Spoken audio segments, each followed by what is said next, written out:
The homeless girl he was helping exposed his affair with the maid. The moment the homeless girl stepped into the house, their marriage never remained the same. There were no more secrets, everything was exposed. It happened when the rich man went to pick up his dry cleaning near the Upper East Side. That's when he noticed her again. She stood near the bus stop, close to a lamppost that had layers of old flyers peeling off it. She wasn't doing anything to draw attention. No shouting. No walking up to cars. No dramatic sign. Just standing there, holding a piece of cardboard that looked like it had been folded and unfolded too many times. He had seen her days before. He remembered that because she hadn't moved then either. He didn't stop the first time. He told himself what most people tell themselves. Someone else would help. There were programs. Shelters. It wasn't his responsibility. But this time, something felt different. Not emotional. Not noble. Just uncomfortable. He slowed down. Looked back. Then turned around. He didn't feel good about it. He felt exposed, like someone might see him and make assumptions. He felt awkward. He didn't know what to say. He didn't even know why he had stopped. She looked younger up close. Thin. Tired. Not in a dramatic way. Just worn down in a way people get when they've been uncomfortable for too long. He asked why she was there. She explained it plainly. The person she was living with had been hurting her. It wasn't safe. She left. She didn't have a plan after that. She slept where she could. She stayed near busy places because it felt safer. She didn't cry. She didn't ask him for anything specific. She didn't try to convince him. That made it harder. He stood there longer than he meant to. Asked a few questions. Listened more than he planned to. When he finally walked away, the meeting he was late for didn't matter anymore. The conversation stayed with him through the rest of the day. That night, he went home to his brownstone near Central Park. The house was quiet in the way expensive houses often are. Orderly. Empty, even when people are inside them. His wife was already home. She was sitting at the dining table, going through paperwork for a charity event in Manhattan. They talked about schedules. About traffic. About things that didn't require honesty. The maid moved through the house like she always did. Efficient. Familiar. Present without drawing attention to herself. He didn't mention the girl right away. Later, after dinner, he brought it up casually. Said he had seen someone on the street who needed help. Said it bothered him. His wife listened. Nodded. She was generous by nature. She donated often. She trusted easily. Especially him. That trust wasn't new. It had been built over years of routine and consistency. And it had already been cracked in ways she didn't fully see. When he went back to the same street 2 days later, the girl was still there. That should have made the decision harder. It made it easier. He told himself it wouldn't be long. Just until she figured something out. Just until she had options. He didn't tell his wife everything. He framed it carefully. He always did. When the girl arrived at the house, she carried everything she owned in one worn bag. She looked around quietly, taking in details without commenting. The size of the rooms. The silence. The space. The wife greeted her kindly. Offered food. A place to shower. Clean clothes. The maid noticed immediately. There was a pause when she saw the girl step inside. Not long enough to be obvious. Just long enough to mean something. The girl felt it, even if she didn't understand it yet. That night, she slept in a guest room that felt larger than any place she had ever stayed. The bed was soft. The air was clean. The door locked properly. She didn't sleep well. In the morning, the house moved on a schedule. The wife left early for an appointment in Soho. The maid cleaned. The man went to work. The girl stayed inside, unsure of where to stand, what to touch, how much space she was allowed to take up.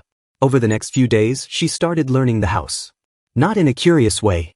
In a survival way. She learned which floorboards made noise. Which rooms were used and which were decorative. She learned the rhythm of the maid's movements. When she was present. When she disappeared for errands that seemed to take longer than necessary.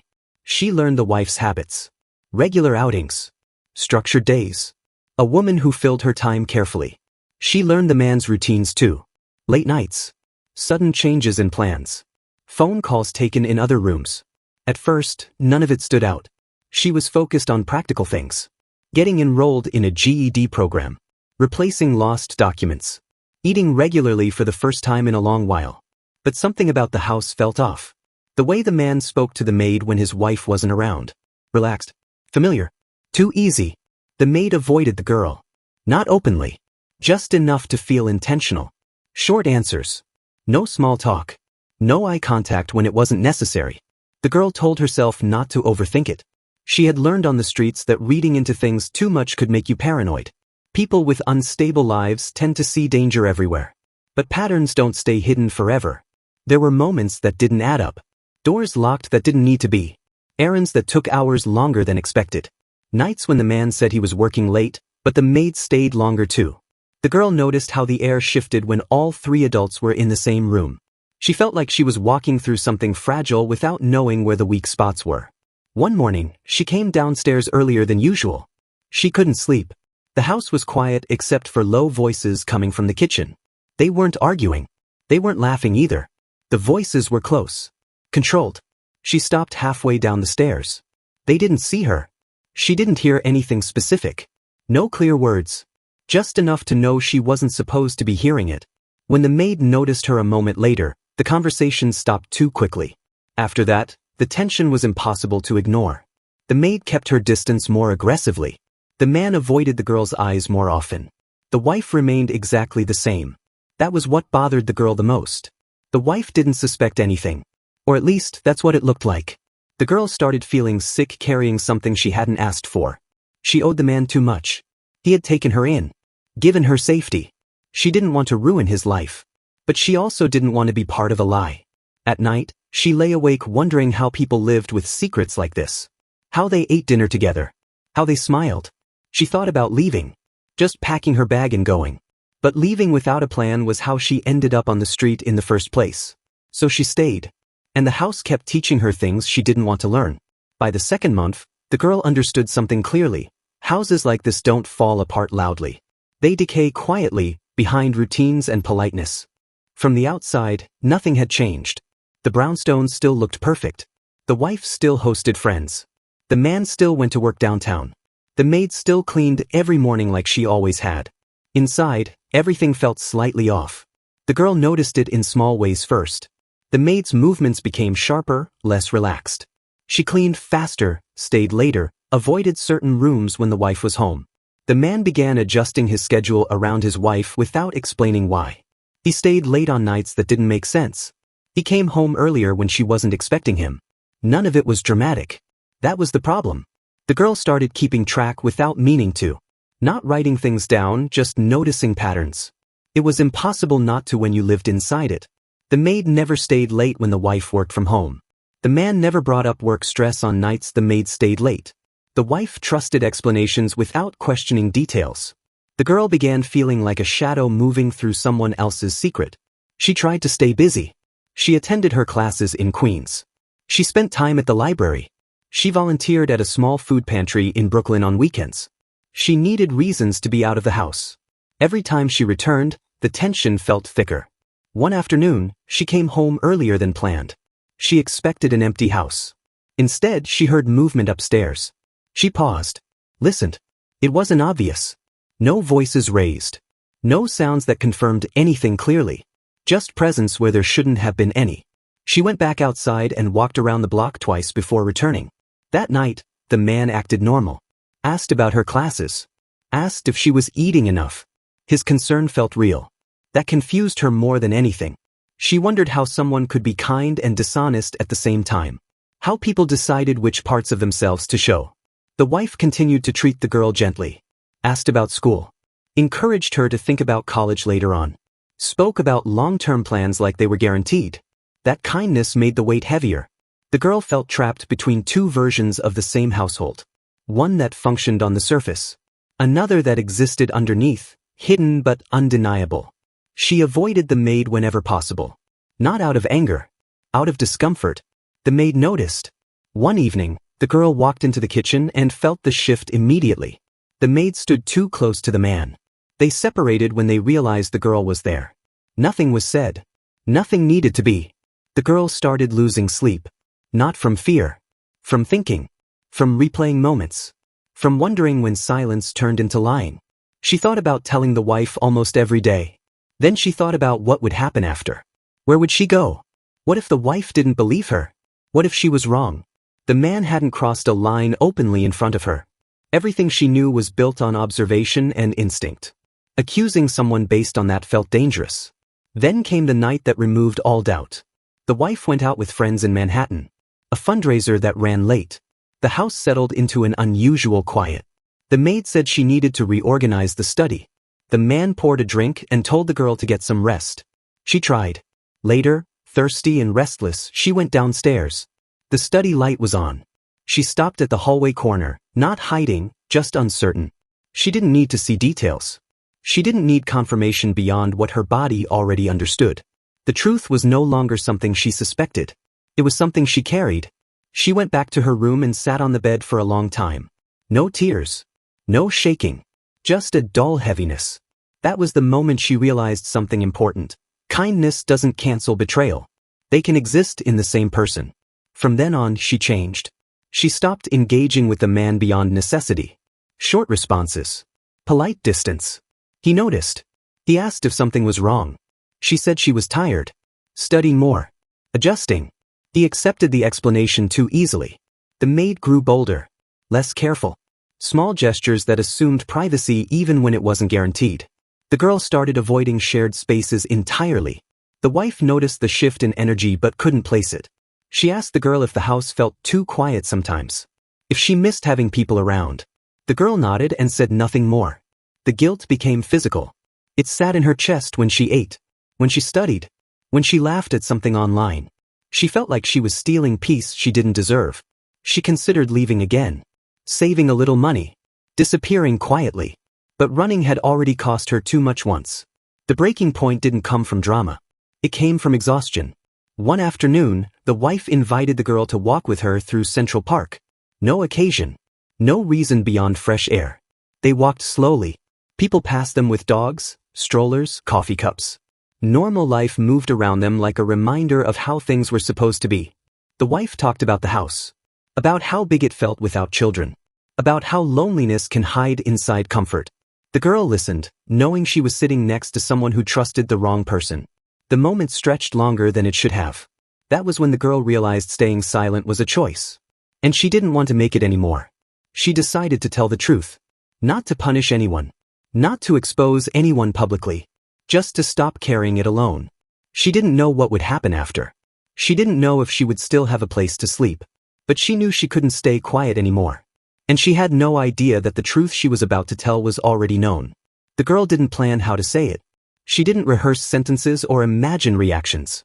She only knew that if she waited any longer, she would talk herself out of it again. They sat in Central Park longer than expected. People passed by, unaware of how heavy the moment felt for someone who had spent most of her life learning when to stay silent. The city moved the way it always did. Loud in the distance. Calm up close. When the girl finally shared what she knew, it came out in pieces. Not clean. Not confident. She explained what she had noticed, how long she had noticed it, and why she hadn't spoken sooner. She made it clear she wasn't sure of every detail, only of the pattern. She took responsibility for staying quiet too long. She apologized more than once. She made it clear she didn't want anything in return. What she expected was a shift. Some visible reaction. Confusion. Anger. Disbelief. None of that happened. The wife listened without interrupting. Her posture didn't change. Her expression stayed neutral, almost thoughtful. She didn't ask for clarification. She didn't ask for names or dates. When the girl finished, the wife stayed quiet for a moment that felt longer than it was. Then she explained something that rearranged everything the girl thought she understood. The wife hadn't been living in ignorance. She had been living in confirmation. Years earlier, small inconsistencies had started appearing. Late nights that didn't add up.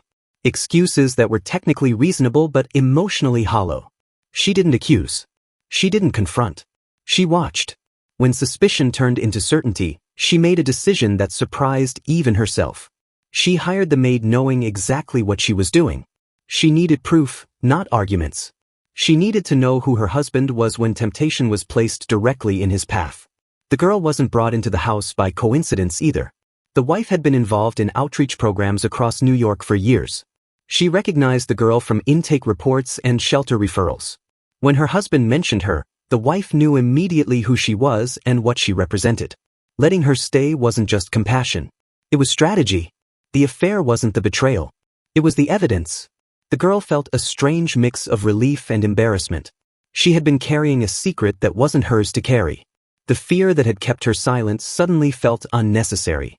The wife thanked her, not for the information, but for choosing honesty anyway. The rest happened quietly. There were no public confrontations. No scenes. No raised voices that neighbors could overhear. The man wasn't accused. He wasn't ambushed. He was presented with facts and paperwork. The divorce was efficient. The wife had prepared long before the truth became unavoidable. Accounts were separated. Assets were secured. The house that the man believed was equally his turned out not to be. The maid was dismissed without explanation. She didn't argue. She didn't ask questions. She left the same way she had entered the household, quietly. The man moved out within weeks. He didn't lose everything overnight. He lost it in pieces. Control. Influence. The unspoken authority he assumed he would always have. There was no public humiliation. No viral moment. Just consequences. The girl stayed. Not out of obligation. Out of choice. The wife helped her finish her education. Paid for therapy. Helped her apply for college programs in Brooklyn and Queens. Gave guidance without control. The girl learned what stability actually looked like. Not luxury. Not perfection. Just consistency and honesty. Years later, she moved into a small apartment of her own. Nothing impressive. Just hers. Sometimes she walked past the same street where she used to stand holding cardboard. The city looked different now. Not kinder. Just clearer. She understood something then that she didn't before. Rescue doesn't always come in the form you expect. Sometimes it looks like being placed exactly where the truth can no longer hide. The man never contacted her again. The wife continued her life quietly. No bitterness. No need for revenge. Just closure. And the girl carried one lesson with her into adulthood. Silence protects comfort, but truth protects people. Subscribe for more stories.